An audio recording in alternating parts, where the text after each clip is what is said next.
प्रभु यीशु ने कहा, हे सब परिश्रम करने वाले और बोझ से दबे हुए लोगों, मेरे पास आओ, मैं तुम्हें विश्राम दूंगा। मेरा जुआ अपने ऊपर उठा लो और मुझसे सीखो, क्योंकि मैं नम्र और मन में दीन हूं, और तुम अपने मन में विश्राम पाओगे, क्योंकि मेरा जुआ सहज और मेरा बोझ हल्का है। सभी मसीही भाई बहनों को यीशु के नाम में शालोम, प्रेज द लॉर्ड, जय मसीह की।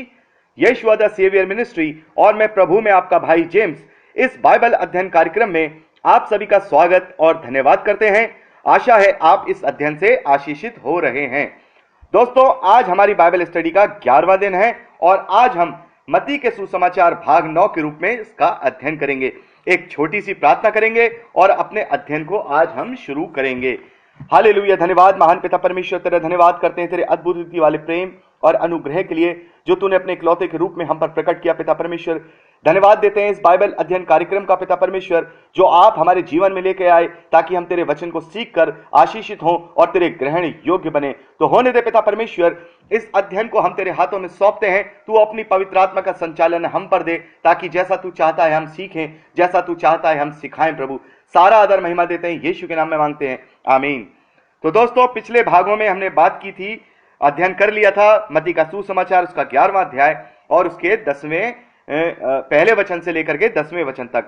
अब समय है कि हम उसके 11वें वचन से आगे का अध्ययन करें। तो दोस्तों, मैं चाहूंगा कि आप पॉज कर लीजिए और पॉज करके बाइबल निकाल लीजिए और मत्ती का सुसमाचार उसका 11वां अध्याय और उसके 11वें वचन से लेकर के 19वें वचन तक अच्छी तरह से पढ़ लीजिए। तो दोस्तों, आशा करता हूं आपने पढ़ लिया होगा। प्रभु आपको बहुत आयत की आशीष दे। तो दोस्तों, यहां पर प्रभु यीशु मसीह, जैसे हमने पिछले भाग में बात की थी कि जो यूहन्ना बपतिस्मा देने वाले हैं उनके विषय में हम देखते हैं कि वो अपने चेलों को भेजते हैं प्रभु यीशु मसीह के ऊपर जो है पुष्टि करने के लिए कि ये वही है जिसका वो इंतजार कर रहे थे। और उसके बाद प्रभु यीशु मसीह उन लोगों को यूहन्ना बपतिस्मा देने वाले के विषय में कुछ बातें बताते हैं। और उसी कड़ी के अंदर 11वें वचन में प्रभु यीशु मसीह कहते हैं, मैं तुमसे सच कहता हूं कि जो स्त्रियों से जन्मे हैं उनमें से यूहन्ना बपतिस्मा देने वाले से कोई बड़ा नहीं हुआ, पर जो स्वर्ग के राज में छोटे से छोटा है वह उससे बड़ा है।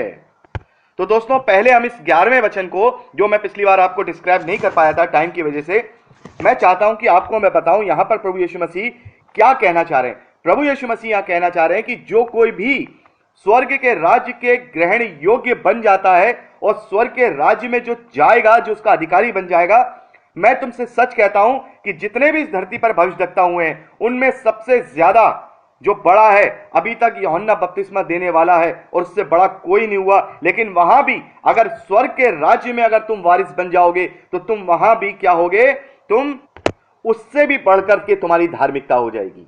यानी कि यूहन्ना बपतिस्मा देने वाले से अब तक कोई बड़ा नहीं है, लेकिन यदि तुम मुझे ग्रहण करोगे, यदि तुम मुझ पर विश्वास करोगे, यदि तुम मेरी धार्मिकता को अपना लोगे, यदि तुम मेरे पीछे हो लोगे, तो तुम जब स्वर्ग के राज में जाओगे तो तुम्हारा जो रुतबा होगा वो उससे भी बढ़ के होगा। क्योंकि वो जो धार्मिकता है आज इन शास्त्रियों की, फरीसियों की या सदूकियों की या फिर आप मान लीजिए जितने भी जो भविष्यद्वक्ता हैं, इन सब की धार्मिकता परमेश्वर के आज्ञा पालनता के द्वारा जो है डिसाइड की गई। लेकिन मेरी और आपकी धार्मिकता प्रभु यीशु मसीह पर विश्वास करने के द्वारा क्या हुई है, जो हम पर हमें उसका अनुग्रह दिया गया है कि हम उस विश्वास के द्वारा हम अपनी धार्मिकता को प्रभु यीशु मसीह में सिद्ध कर पाए।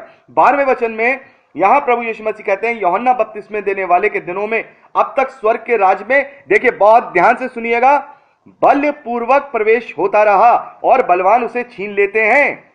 यूहन्ना तक सारे भविष्यद्वक्ता और व्यवस्था भविष्यवाणी करते रहे।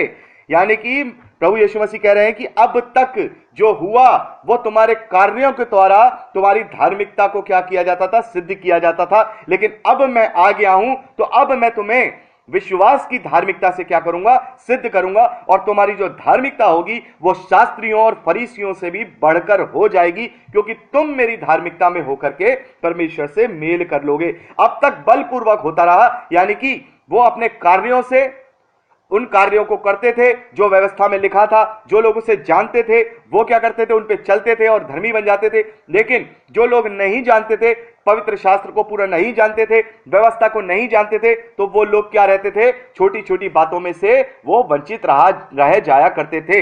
लेकिन अब प्रभु यीशु मसीह कहते हैं कि अब मैं तुम्हारे बीच में आ गया हूं। और जैसा भी हम आगे पढ़ेंगे 28वें वचन में प्रभु यीशु मसीह कहते हैं, हे बोझ से, हे परिश्रम करने वालों और बोझ से दबे हुए लोगों, मेरे पास आओ, मैं तुम्हें विश्राम दूंगा, मेरा जुआ उठा लो, वो सहज है। तो यहां प्रभु यीशु मसीह यहां यही कहना चाह रहे हैं कि अब जो जुआ मैं आपको देने वाला हूं, वो जुआ बहुत सहज है, वो धार्मिकता मैं अपनी तुम्हें देने वाला हूं और तुम्हारे बदले में पाप बन के बलिदान होने वाला हूं। अब देखिए यहां पर 13वां वचन बहुत ही ज्यादा मनन करने के योग्य है, क्योंकि मैंने कहा था कि हम अगली बार मनन करेंगे। तो यहां पर लिखा है, यूहन्ना तक सारे भविष्यद्वक्ता और व्यवस्था भविष्यवाणी करते रहे, और चाहो तो मानो कि एलिया जो आने वाला था वह यही है, जिसके कान हो सुन लें। मैं इस समय के लोगों की उपमा किसे दूं, इसके विषय में आगे पढ़ेंगे। तो यहां प्रभु यीशु मसीह क्या कह रहे हैं कि यूहन्ना तक जितने भी भविष्यद्वक्ता हैं, जितनी भी व्यवस्था की बातें हैं, वो मेरे आने की भविष्यवाणी करती रहीं, वो बताती रहीं कि कैसे जगत में उद्धार की वाचा को लाया जाएगा और कैसे मसीह के रूप में परमेश्वर जगत के साथ एक वाचा को बांधेंगे। वो सारे इंडिकेशन, वो सारी चीजें तुम भविष्यवाणियों की पुस्तकों में और व्यवस्था की पुस्तकों में पढ़ सकते हो। और व्यवस्था की पुस्तक और भविष्यवाणियां इसीलिए दी गई ताकि तुम उनका विश्वास कर सको जो अब भविष्य में तुम्हारे लिए होने वाला है। और प्रभु यीशु मसीह क्या कह रहे हैं, और चाहो तो मानो कि एलिया जो आने वाला था वो यही है, जिसके कान हो वह सुन ले। आखिर यहां प्रभु यीशु मसीह ये बात क्यों कहते हैं?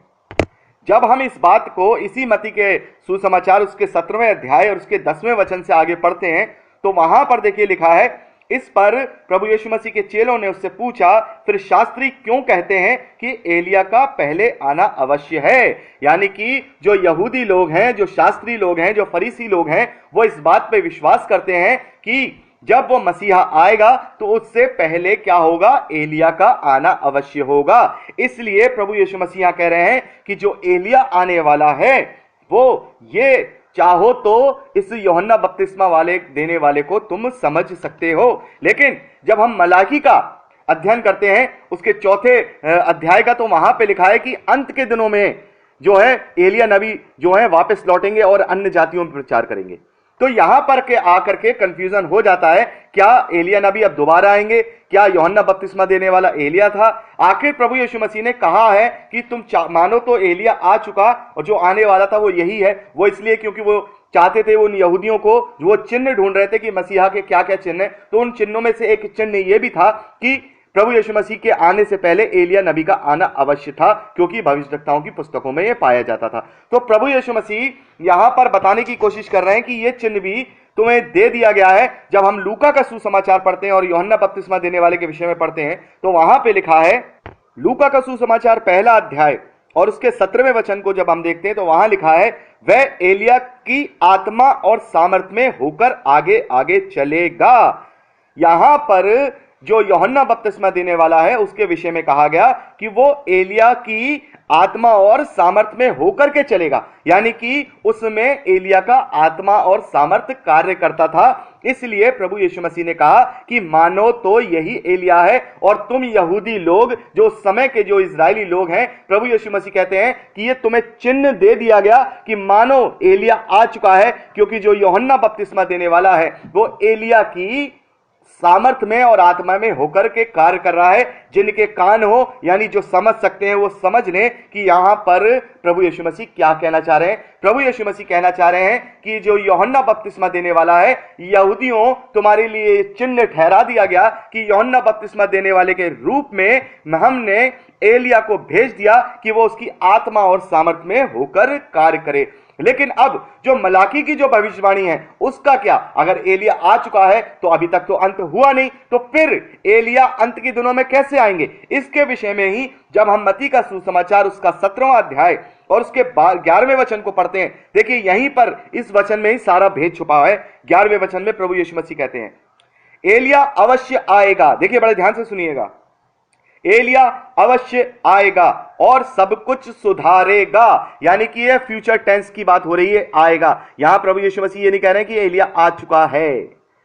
यहां पर फ्यूचर टेंस की डायलॉग प्रभु यीशु मसीह कह रहे हैं, फ्यूचर टेंस का बयान दे रहे हैं कि एलिया अवश्य आएगा, ही विल कम, और सब कुछ सुधारेगा। और उसके अगले ही पल 12वें वचन में प्रभु यीशु मसीह कहते हैं, परंतु मैं तुमसे सच कहता हूं, सच नहीं परंतु मैं कहता हूं कि एलिया आ चुका है और लोगों ने उसे नहीं पहचाना, परंतु जैसा चाहा वैसा उसके साथ किया।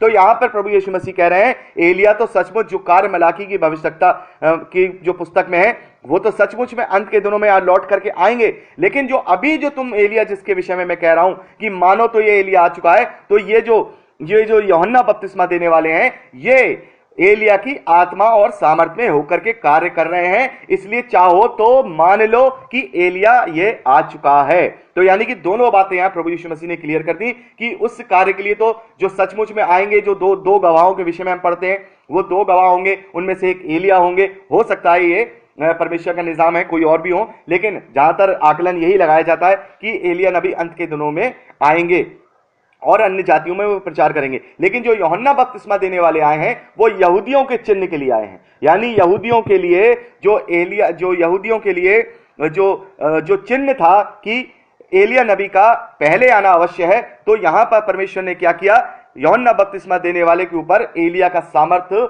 और आत्मा से कार्य करवाया, ताकि यह बात भी पूरी हो सके कि मसीहा के आने से पहले एलिया आ गया। यानी जब प्रभु यीशु मसीह पहला आगमन जब उनका हुआ आज से 2018 साल पहले, तब भी एलिया का ही चिन्ह दिखाई दिया और यूहन्ना बपतिस्मा देने वाले के रूप में उस एलिया को उसकी आत्मा और सामर्थ में होकर के कार्य कराया गया, ताकि उस समय के यहूदी और इजरायली और शास्त्री लोग इस बात को समझ सके कि हां, जो एलिया आने वाला था मसीहा के पहले, वो ये आ गया। और जब अंत के दिनों में प्रभु यीशु मसीह दोबारा लौट करके आएंगे हम सबको लेने के लिए, अपनी कलीसिया को लेने, उससे पहले भी मलाकी के सुसमाचार 4 अध्याय के मुताबिक एलिया अंत के दिनों में आएंगे और अन्य जातियों में सुसमाचार का प्रचार करेंगे। जैसा अभी प्रभु यीशु मसीह ने भी यहां कहा 11वें वचन में, मत्ती का सुसमाचार 17वां अध्याय 11वें वचन में उसने उन्हें उत्तर दिया, एलिया अवश्य आएगा और सब कुछ सुधारेगा, परंतु मैं तुमसे कहता हूं एलिया आ चुका। यहां उन्होंने प्रभु यीशु मसीह ने दोनों वर्ड कहे हैं, फ्यूचर टेंस भी बोल दिया है और पास्ट टेंस भी, यानी जो प्रेजेंट कंटिन्यूअस टेंस है वो भी बोल दिया है, यानी कि होगा भी और ये हो गया है। यानी कि एलिया आएगा और एलिया आ चुका है। यानी कि जो एलिया आ चुका है वो यूहन्ना बपतिस्मा देने वाले के रूप में उसकी आत्मा और सामर्थ्य में जो कार्य हो रहा है, ये एलिया आ गया। और जो एलिया आने वाला है वो सचमुच में, क्योंकि एलिया को ऐसे ही उठा लिया गया है, उसको मृत्यु नहीं आई थी, तो वो अंत के दिनों में, जैसा प्रभु यीशु मसीह यहां कह रहे हैं कि वो आएगा और अपने कार्य करेगा, सब कुछ सुधारेगा। जो उसके कार्य होंगे सुधारने वाले, जो प्रचार के कार्य होंगे, वो प्रभु यीशु मसीह के दोबारा लौट के आने से पहले, जब अंत का दिन के समय शुरू होंगे, तब वो एलिया नबी लौट कर आएंगे। तो मेरे ख्याल से आपको ये दोनों बातें आज पता चल गई। हम देखिए, जब पवित्र शास्त्र का अध्ययन नहीं करते हैं तो फलाना पास्टर कुछ कहता है, फलाना पास्टर कुछ कहता है। जब 2 पास्टरों की हम बात सुनते हैं, एक पास्टर कहता है कि जो एलिया नबी है यूहन्ना के रूप में आ चुका है, तब हम कहते हैं हाँ, वचन में ये लिखा है। और एक दूसरा पास्टर कहता है कि नहीं, एलिया नबी आने वाला है और वो अंत के दिनों में प्रभु यीशु मसीह से पहले आएंगे और सबको सुधारेंगे। तब हम कंफ्यूज हो जाते हैं, क्योंकि हम पवित्र शास्त्र का अध्ययन नहीं करते हैं। और आज परमेश्वर का धन्यवाद है कि हम वर्ष बाई वर्ष परमेश्वर के वचन का अध्ययन कर रहे हैं और उनकी भेद की बातों को और सच्चाई बातों को जान रहे हैं। अब हम दोनों बातें समझ गए कि यहूदियों के लिए और फरीसियों के लिए जो चिन्ह था वो यूहन्ना बपतिस्मा देने वाला ठहराया गया था, लेकिन जो जगत और अन्य जातियों के लिए जो प्रचार के लिए एलिया आएंगे, उनका आना अवश्य है, जैसा कि प्रभु यीशु मसीह ने कहा है। प्रभु यीशु मसीह ने यह नहीं कहा कि अब नहीं आएगा, अब वो आ चुका, क्योंकि यूहन्ना अभी पूर्ण रूप से एलिया नबी, माफ कीजिएगा, एलिया नबी पूर्ण रूप से वहां पर नहीं आए हैं। केवल उनका आत्मा और सामर्थ्य यह जो है, जो यूहन्ना बपतिस्मा देने वाला है, उसके ऊपर कार्य कर रहा है। लेकिन तब वो जब अंत के दिनों में आएंगे, जैसे मलाकी की पुस्तक में हम पढ़ते हैं, तो वहां पर वो पूरा कार्य जो उनका जो बताया गया है वो करेंगे। आइए बार बार पढ़ लेते हैं। आखिर जब हमने मलाकी के विषय में बात की तो उस आयत को भी पढ़ लेते हैं, उस वचन को पढ़ लेते हैं। मलाकी की पुस्तक 4 अध्याय और उसके 5वें वचन को हम जब पढ़ेंगे तो वहां लिखा है, देखो यहोवा के उस बड़े और भयानक दिन के आने से पहले तुम्हारे पास एलिया नबी को भेजूंगा। वह माता पिता को मन को उनके पुत्रों की ओर और उनके पुत्रों के मन को उनके माता पिता की ओर से फेरेगा, ऐसा ना हो कि मैं आकर पृथ्वी का सत्यानाश करूं। तो यह भविष्यवाणी मलाकी भविष्यद्वक्ता के द्वारा की गई है, मलाकी की पुस्तक 4 अध्याय 5वें वचन में, कि देखो जो भयानक दिन होगा, जो अंत का दिन होगा, यानी जब दुनिया को खत्म करने से पहले परमेश्वर एलिया नबी को भेजेंगे। तो यहां पर आकर के लोगों का कंफ्यूजन हो जाता है, और यहां प्रभु यीशु मसीह ने दोनों बातें बता दी कि एलिया नबी अवश्य आएंगे और वो सब कुछ सुधारेंगे। और मानो तो एलिया नबी आ चुके हैं यूहन्ना बपतिस्मा देने वाले के रूप में, क्योंकि वो उसकी एलिया की आत्मा और सामर्थ्य में होकर के कार्य कर रहे हैं। तो आगे का डिस्क्रिप्शन अगली क्लिपिंग में देंगे। प्रभु आपको आशीष दे। यहां पर हम जब मत्ती का सुसमाचार उसके 11वें अध्याय उसके 16वें वचन और 16वें वचन से 19वें वचन को जब पढ़ते हैं, तो वहां पर प्रभु यीशु मसीह जो है उन लोगों के विषय में, जो उस समय के लोग हैं, उनकी कुछ जो है एग्जाम्पल दे रहे हैं कि तुम्हें मैं किसके साथ तुम्हारी उपमा दूं। मैं इस समय के लोगों की उपमा किससे दूं? वह उन बालकों के समान है जो बाजारों में बैठे हुए हैं और एक दूसरे को पुकार कर कहते हैं, हमने तुम्हारे लिए बांसुरी बजाई और तुम ना नाचे, हमने विलाप किया और तुमने ना छाती पीटी। क्योंकि यूहन्ना ना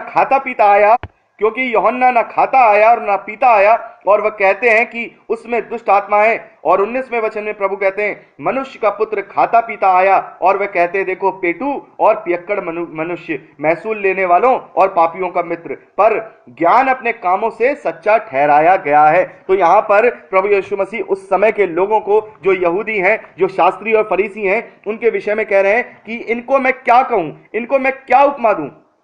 ये दूर दूर से किसी तमाशे को देख करके तालियां बजा रहे हैं, बांसुरी बजा रहे हैं, और उसके लिए जो है सारी चीजों को मान रहे हैं, लेकिन उसके करीब आकर के उसको देख नहीं रहे कि ये सारे कैसे अद्भुत कार्य देखो इस समय हो रहे हैं, और वो मानने के लिए तैयार नहीं है, और वो अपने आप खुद ही बुद्धिमान बनके इस बहस में फंस गए हैं। और ऐसे लोगों के विषय में प्रभु यीशु मसीह दृष्टांत दे रहे हैं 19वें वचन में, कि ऐसे लोग कभी भी क्या करेंगे, विश्वास पर नहीं आएंगे, और ये तर्क पे तर्क देते रहेंगे, क्योंकि इनके पास तर्कों की कमी नहीं है। और जो प्रभु का इनकार करने वाले लोग होते हैं, उनका भी यही है कि वो केवल तर्क पे तर्क देते हैं, लेकिन उनके पास विश्वास करने का कोई अंदर कारण नहीं होता, और वो सिर्फ अपने आप को नाश का कारण बनाते हैं। देखो यहां पर प्रभु यीशु मसीह कहते हैं कि यूहन्ना के विषय में तुम कहते थे कि वो ना खाता है ना पीता है, तो तुम उसके विषय में ये कहते थे कि उसको अंदर दुष्ट आत्मा है। लेकिन जब देखो मैं खाता भी हूं, तुम्हारे साथ रहता भी हूं, और अच्छी तरह से सब महसूल लेने वालों के साथ इनके संग बैठ के पापियों को क्षमा कर रहा हूं, पापों को क्षमा कर रहा हूं, अब भी तुम्हें जो है टेंशन है, तुम यहां पर भी तुम्हें प्रॉब्लम है, तो तुम लोग जो मेरा इनकार करोगे, तुम लोग तो तर्क ही देते रहोगे। कभी बोलोगे यूहन्ना ऐसा होना चाहिए था तो यूहन्ना वैसा हुआ, आज अगर मसीहा को ऐसा होना चाहिए था तो मसीह ऐसा क्यों है। यानी इन्हें किसी भी रीति से कभी भी सेटिस्फेक्शन नहीं मिलेगा, ये खाली अपने तर्कों में ही उलझे रहेंगे। और यहां पर एक भाई ने मुझसे क्वेश्चन किया था कि जो यूहन्ना के खाने पीने के विषय में क्यों लिखा गया है, कि खाने पीने के विषय में पवित्र शास्त्र में क्यों लिखा गया। इस उदाहरण को देने के लिए, बताने के लिए, समझाने के लिए कि मनुष्य जो तर्क करने वाले मनुष्य होते हैं, विश्वास करने वाले मनुष्य नहीं होते, वो केवल तर्क ही करते हैं। क्योंकि देखो यूहन्ना इस प्रकार से आया तो भी उसने उन लोगों ने बुराई को ढूंढा, और मैं इस प्रकार से आया तो भी वो मुझ में अच्छाई के अलावा बुराई को ही ढूंढ रहे हैं। इस बात को समझाने के लिए पवित्र शास्त्र में इस बात को लिया गया। कोई भी बात बिना मकसद के पवित्र शास्त्र में नहीं दी जाती। मकसद यही है, जो इनकार करने वाले लोग हैं वो दूर बैठे तमाशबीनों की तरह होते हैं, जो दूर बैठ के तालियां बजाते हैं, लेकिन पास आकर के वो ये नहीं देखते जो हम चीज देख रहे हैं ये वाकई में ही इल्यूजन तो नहीं है, क्या इसमें सच्चाई है, क्या वो उसके अंदर तह तक नहीं जाते, बल्कि अपने मनों में एक कठोर लेयर बना के रखते हैं, और वो उसी में घुमड़कर अपनी पूरी जिंदगी को क्या कर देते हैं, नष्ट कर देते हैं, और आने वाली जो हमारा अनंत जीवन है उसको भी वो नष्ट कर लेते हैं। तो दोस्तों अब समय है हम आगे के वचनों को पढ़ें। तो दोस्तों मैं चाहूंगा इसके 20वें वचन से लेकर के 24वें वचन तक आप पढ़ लीजिए। मत्ती का सुसमाचार 11वां अध्याय 20वें वचन से लेकर के 24वें वचन तक। तो आशा है आपने पढ़ लिया होगा। प्रभु आपको आशीष दे। तो दोस्तों यहां पर जैसे अभी हमने 19वें वचन में देखा, 16वां 17 18वां 19वें वचन में देखा कैसे प्रभु यीशु मसीह इनकार करने वालों के एक विषय में एक उदाहरण देते हैं कि इनको कुछ भी कर लो, इन्होंने अपने मनों को क्या कर लिया है, कठोर कर लिया है। और उसी विषय को आगे बात करते हुए प्रभु यीशु मसीह यहां कहते हैं, तब वह 20वें वचन में लिखा है, तब वह उन नगरों को उल्हाना देने लगा जिनमें उसने बहुत से सामर्थ्य के कार्य किए थे, क्योंकि उन्होंने मन को नहीं फिराया था।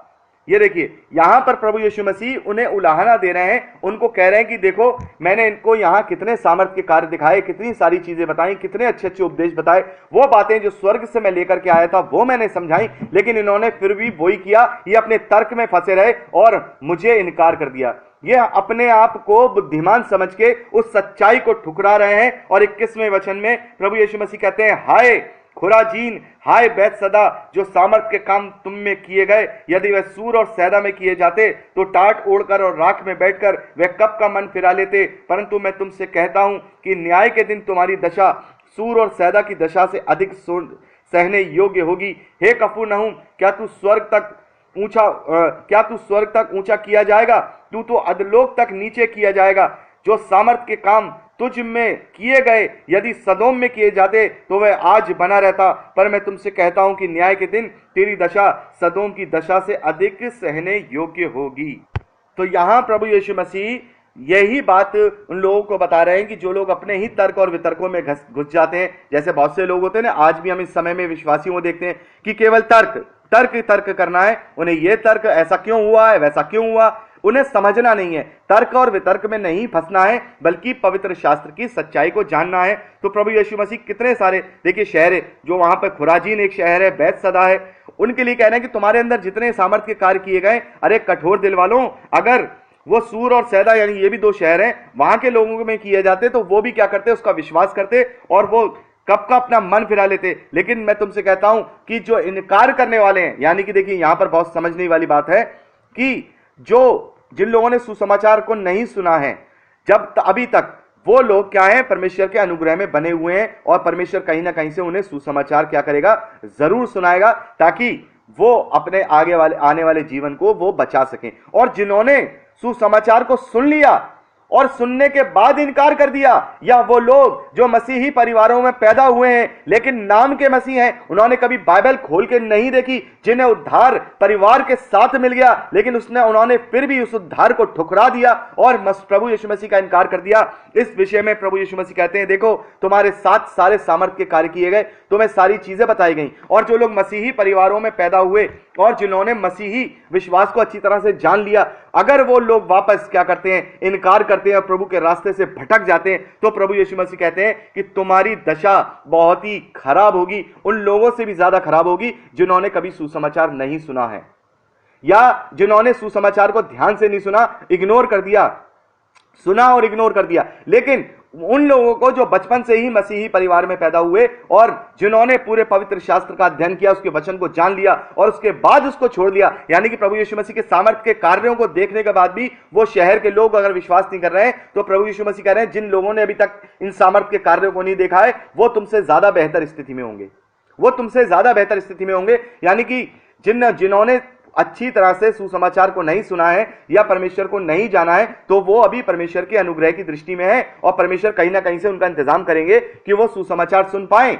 लेकिन जो तुम सुन चुके हो, जो तुम समझ चुके हो, जो तुम मसीही परिवार में पैदा हो चुके हो, देखो तुम्हारी जो हालत होगी उनसे भी बदतर होगी। अपने आप को ये मत सोचो कि हम मसीह परिवार में पैदा हो गए, अपने आप को ज्यादा धर्मी मत समझो कि हमने बाइबल को समझ लिया और जान लिया और हम बहुत बड़े धर्मी हो गए और अब हमारा जो है उद्धार हो जाएगा। नहीं, यहां पर प्रभु यीशु मसीह कह रहे हैं कि अगर तुम सीखने के बाद, जानने के बाद भी अपने मनों को नहीं फिराओगे, सही तरीके से आत्मा में नई सिरे से जन्म नहीं लोगे, जब तक तुम्हारा उद्धार नहीं होगा और तुम्हारी दशा जो होगी वो बहुत ही बदतर होगी उन लोगों से भी ज्यादा जिन लोगों ने अभी तक उन सारी चीजों को नहीं फील किया है, नहीं देखा है। एक मसीह परिवार में पैदा होने से हमें बचपन से ही मसीह के विषय में जानकारी मिल जाती है और जो लोग मसीहत को छोड़ देते हैं, हम यहां मसीह लोग, तो यहां पर उनके लिए कोई सजा नहीं ठहराई गई। बहुत सारे धर्मों में है, बहुत सारे धर्मों में उसने धर्म परिवर्तन कर लिया तो उसको मार रहे हैं, डंडों से पीट रहे हैं, कूट रहे हैं, जहां तक कि बहुत सारे धर्मों में तो जान से मार देना, कत्ल कर देना है। लेकिन हमारे यहां इस बात की कोई इजाजत नहीं दी गई। यदि कोई मसीही परिवार का बच्चा या मसीही विश्वासी अगर किसी अन्य विश्वास में चला जाता है तो हम उसके लिए केवल प्रार्थना करते हैं। हम उसको मारते नहीं, हम उसको पीटते नहीं, हम उसको बहिष्कृत नहीं करते, बल्कि हम उसके लिए क्या करते हैं, प्रार्थना करते हैं और परमेश्वर के न्याय के दिन के लिए उसे छोड़ देते हैं। और हम खुद को अपने आप को परमेश्वर नहीं बनते। जो लोग इस धरती पर रह करके खुद अपने आप को परमेश्वर बनते हैं और न्याय कर देते हैं उन लोगों का कि उसने ये बदल दिया, वो बदल गया और ये वापसी और वो वापसी, वो सोचें क्या वो परमेश्वर का कार्य कर रहे हैं? क्या वो खुद परमेश्वर हैं? क्या परमेश्वर इतना कमजोर है कि वो अपना खुद का न्याय नहीं कर सकता? क्या वो उस मनुष्य को खुद सजा नहीं दे सकता? वो उसको निकले हैं डंडे लाठी लेकर के उसको सजा देने के लिए। शर्म आनी चाहिए। ये कौन सी जगह लिखा है कि अगर किसी ने विश्वास किया और किसी ने विश्वास परमेश्वर को मानकर अंगीकार किया तो तुम उसका डंडे लाठी से उसका न्याय करोगे? क्या तुमने सचमुच में परमेश्वर को देखा है? तुम कैसे विश्वास के साथ कह सकते हो कि तुम्हारा विश्वास पक्का है और तुम किसी दूसरे आदमी को मौत के घाट उतार दे रहे हो सिर्फ इसलिए कि तुम ये अपने मन में, जैसे अभी मैंने बताया आपको, अपने तर्क वितर्कों से अपने आप को बुद्धिमान समझ के सोचते हो कि जो तुम्हारा विश्वास है वही सत्य है। हो सकता है कि आज हम सब जो सोचते हो वैसा ना हो, कुछ और ही निकले, लेकिन उसके लिए यदि किसी दूसरे मनुष्य का खून बहाया जाए तो क्या ऐसी बात को किसी भी धर्म का परमेश्वर क्षमा कर पाएगा?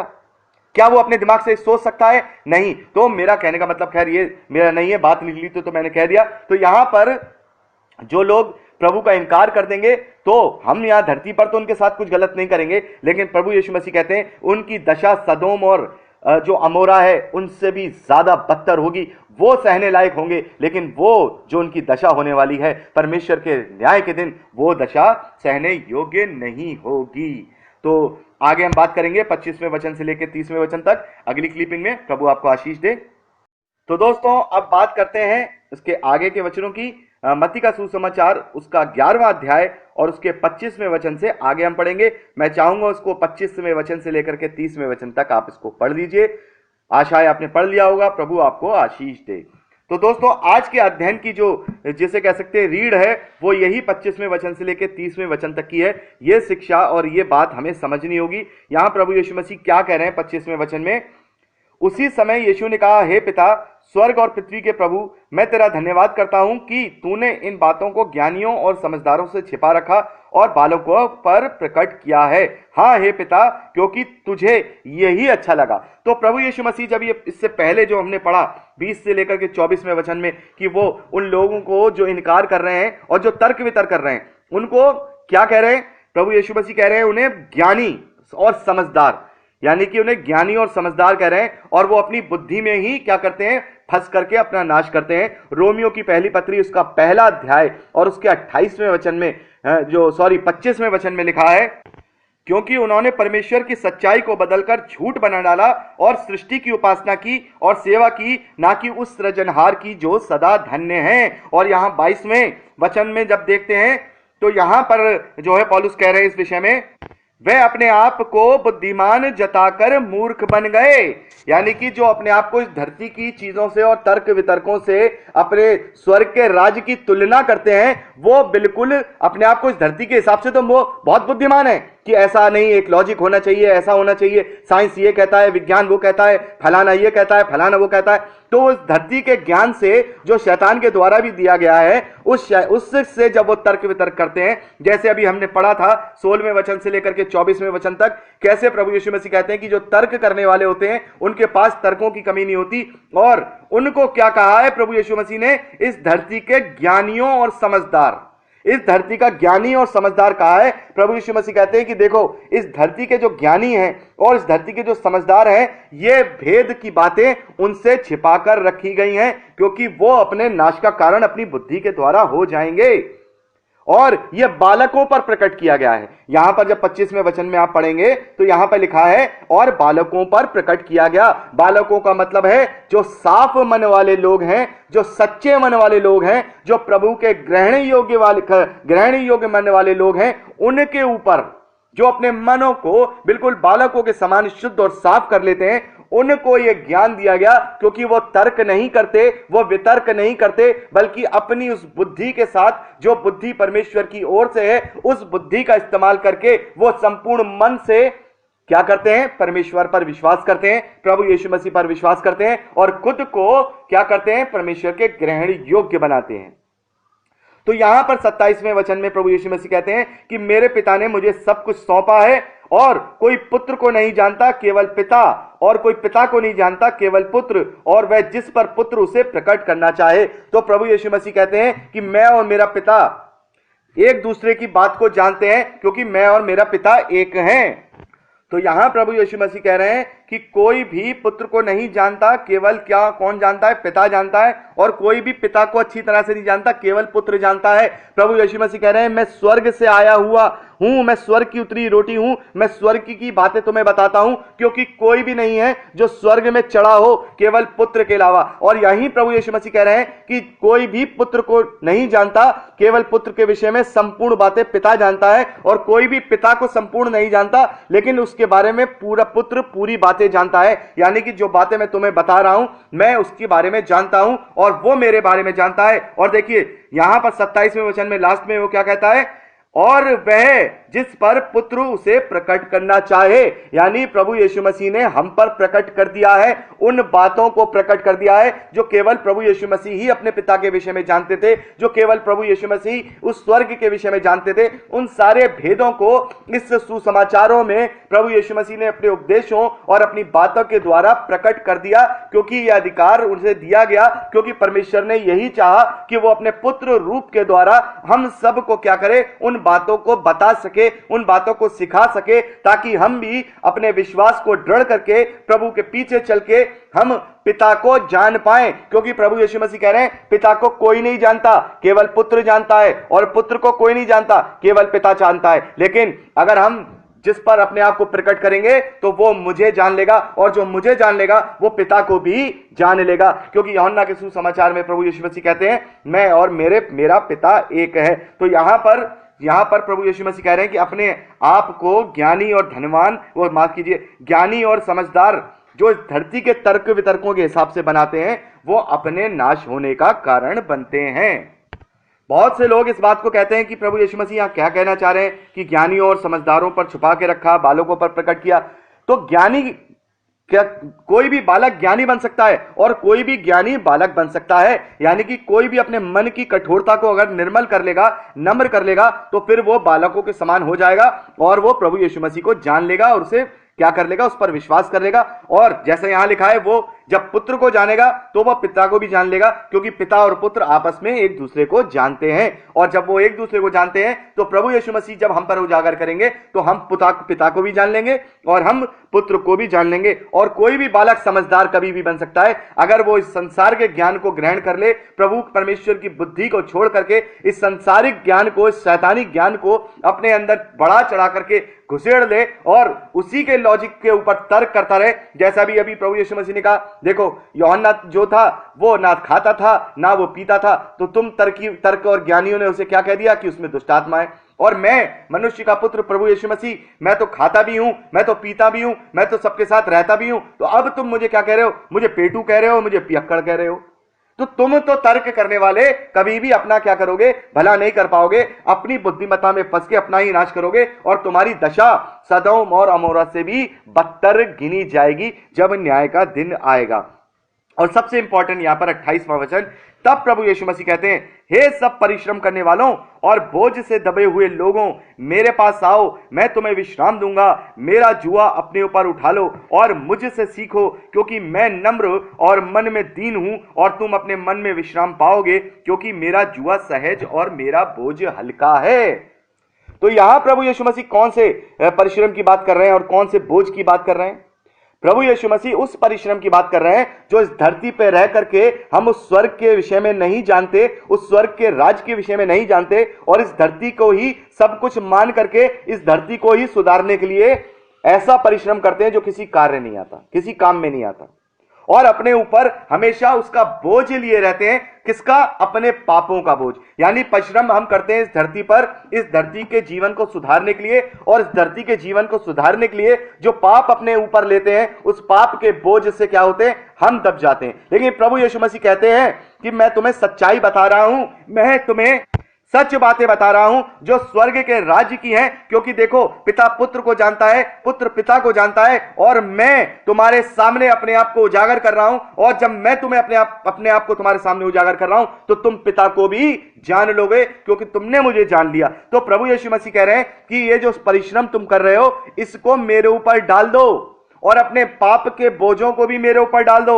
और मेरा जुआ अपने ऊपर ले लो, यानी कि मेरा विश्वास अपने ऊपर ले लो, मेरा अंगीकार अपने ऊपर ले लो, मेरी बातें अपने ऊपर ले लो। जब तुम इस संसार के परिश्रम को व्यर्थ समझने लगोगे और स्वर्ग के राज्य को और स्वर्ग के धर्म के राज्य को जब तुम ऊंचा करने लगोगे, तब तुम्हें समझ में आ जाएगा ये जो 70-80 साल की जिंदगी है, ये असली जिंदगी नहीं है। क्योंकि हम एक ऐसे इंसान को, हम एक ऐसे परमेश्वर से सुन रहे हैं जो स्वयं स्वर्ग से आया है, जो कि प्रभु यीशु मसीह है और जो स्वयं पिता को जानता है, क्योंकि वो उसका इकलौता पुत्र है। क्योंकि पिता और पुत्र एक दूसरे को जानते हैं और आज ये हम पर अपने आप को उजागर कर रहे हैं, हम पर अपने आप को प्रकट कर रहे हैं और कह रहे हैं कि तुम हमारे आज्ञाओं को, हमारे मेरा जो तुम्हें जो सिखाना है, मेरा जो विश्वास है, अपने ऊपर ग्रहण कर लो और उस जुए को अपने ऊपर ग्रहण कर लो, ताकि ये तुम्हारा जो दुनियावी परिश्रम है, ये दुनियावी जो पापों के बोझ हैं, उन्हें मेरे ऊपर डाल दो, ताकि तुम विश्राम पाओगे। और जब तुम अपने मन में ये विश्राम पाओगे कि जो ये चीज आज हम कर रहे हैं,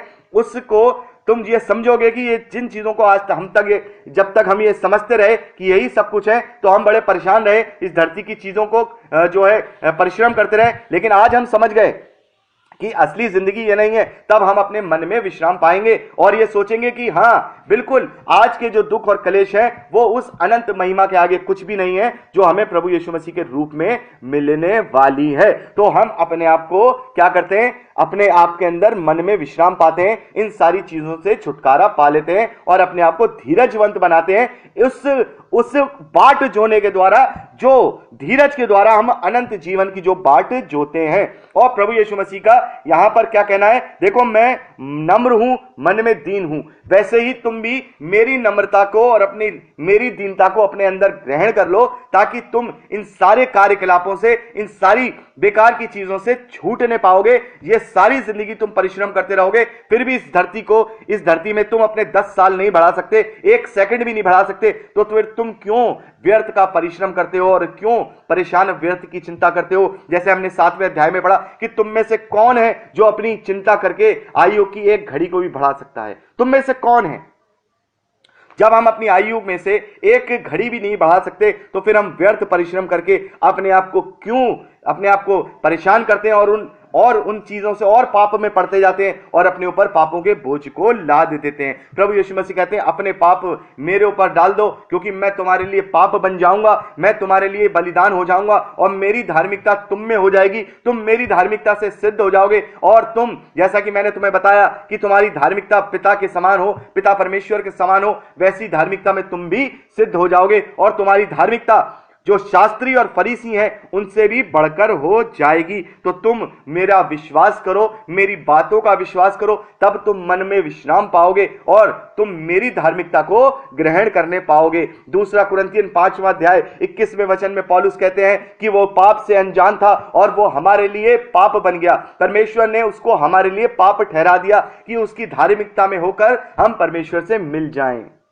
तो यहां पर प्रभु यीशु मसीह यही कहना चाह रहे हैं कि तुम्हारे जो पाप हैं वो मैं ले रहा हूं और मेरी धार्मिकता तुम ले लो, तब तुम जान पाओगे। तुम ये अपने अंदर सेटिस्फेक्शन तुम्हारे अंदर आ जाएगा, तुम्हारे अंदर ये चीज का विश्वास हो जाएगा कि हां, मैंने उस अनंत जीवन के विषय में जान लिया है जो स्वर्ग की बातें कोई नहीं जानता था, केवल पिता और पुत्र आपस में जानते थे। आज वो बातों को सब पर उजागर कर दिया गया है और ये बातें केवल बालकों पर ही प्रकट की गई हैं। संसार के ज्ञानियों और संसार के समझदारों पर ये बातें प्रकट नहीं की गई, जैसे अभी 25वें वचन में कहा गया। ये हम, मेरे और आप जैसे लोग जो अपने मनों को कठोर से हल्का कर लेते हैं और बुद्धिमानता जो परमेश्वर के द्वारा बुद्धि दी गई है उसका इस्तेमाल करते हैं और दुनिया की सारी सृष्टि की चीजों को देख करके उससे गवाही को लेते हैं, तब हम अपने मन में यह विश्वास करते हैं कि नहीं, कोई भी स्वर्ग से नहीं आया है, कोई भी स्वर्ग से नहीं उतरा है, किसी की भी शिक्षाएं ऐसी नहीं है,